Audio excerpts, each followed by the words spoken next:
Welcome to Kaushik's fun channel. વરસાદ સુરતમાં આવી ગયો છે। સાંજે 12:30 વાગ્યાનો વરસે છે, હજી ચાલુ છે। અત્યારે વાગ્યા છે 6:30 અને હું આવ્યો તો વરસાદમાં નાહવા માટે ઉઠીને ડાયરેક્ટ નાહવા આવ્યો હતો, પણ અત્યારે વરસાદ છે નહીં। સુરતમાં જ્યારે પહેલો વરસાદ આવે ને એટલે ગાડી ને માણસોનો કમર સુધીનો બધું ડૂબી જાય ને, એટલો વરસાદ આવે ખતરનાક। અત્યારે પણ તમે વાદળા જુઓ, અત્યારે ઘેનઘૂર થયા છે, પણ જ્યારે હમણાં થોડીક વારમાં પાછો ધાબડશે એટલે બધાના ભૂકા કાઢી નાખશે, એટલો વરસાદ આવે। રાત્રે 12:30 વાગ્યાનો વરસાદ આવતો હતો, તમે વિચાર કરો કે અત્યાર સુધી વરસતો હતો, અત્યારે થોડોક બંધ થયો છે, હમણાં પાછો થોડીક વાર થશે ને એટલે આવશે। આંબાલાલ કાકાએ જે આગાહી કરી હતી એ આગાહી સાચી પડી છે એવું પણ કહી શકાય। અત્યારે વાગ્યા છે 6:30 સવારના। ઉઠીને વરસાદ આવતો હતો, હું ઉઠ્યો ત્યારે ખતરનાક, એટલે હું અગાસી પર નાહવા માટે આવ્યો હતો।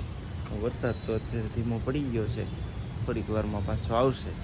તો મેં તમને બતાવ્યું એ રીતે વરસાદ 12:30 વાગ્યાનો વરસતો હતો, તો અત્યાર સુધી વરસતો હતો, અત્યારે હજી વાદળા તમને બતાવ્યા એટલે આવશે એવું લાગે છે। હવે આપણે નાહી ધોઈ પૂજાપાઠ કરી તૈયાર થઈ જાવી, તો વરસાદ આવે એની રાહ છે। હવે અત્યારે તો ન આવે તો સારું, કારણ કે જો ચાલુ થયો, ફરીવાર ચાલુ થયો છે વરસાદમાં નાહવા આવ્યો તો મારું પૂર્ણ તો રહેશે નાહવાનું, કે ઈચ્છા પૂરી થશે વરસાદમાં નાહવાની। અત્યારે વરસાદ આવે છે, તમે જોઈ શકો છો।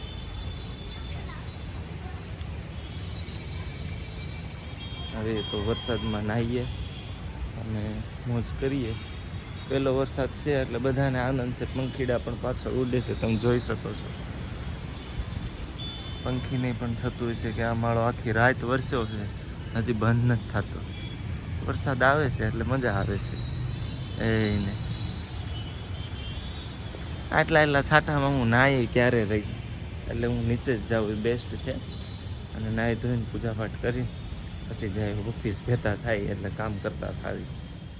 પછી નીચે આવી અને નાહી ધોઈને પૂજાપાઠ કર્યા, પૂજા કરી અને પછી નાસ્તો કર્યો। નાસ્તો કરીને ગામડેથી નાનીમાં આવ્યા હતા, તો તેમની સાથે થોડી ફની વાતો કરી। રાણી, કાલ સાંજે કોણ આવ્યું તું?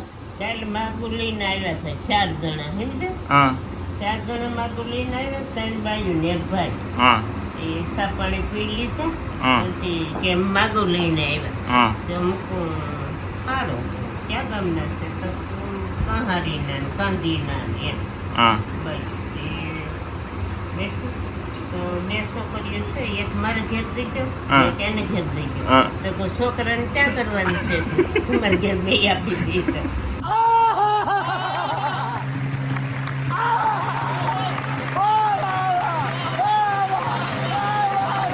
પછી ઉપર આવ્યો તો વરસાદ અંદરાધાર વરસતો ખબેલા થાય। પછી હું ઓફિસ જવાનું ત્યારે રસ્તામાં જતો હતો, ત્યારે પણ થોડા છાંટા હતા। તો આ આજનો બ્લોગ થયો મિત્રો, તો મળીએ આગલા વ્લોગમાં। સબસ્ક્રાઈબ લાઈક કરી દેજો, બાય બાય।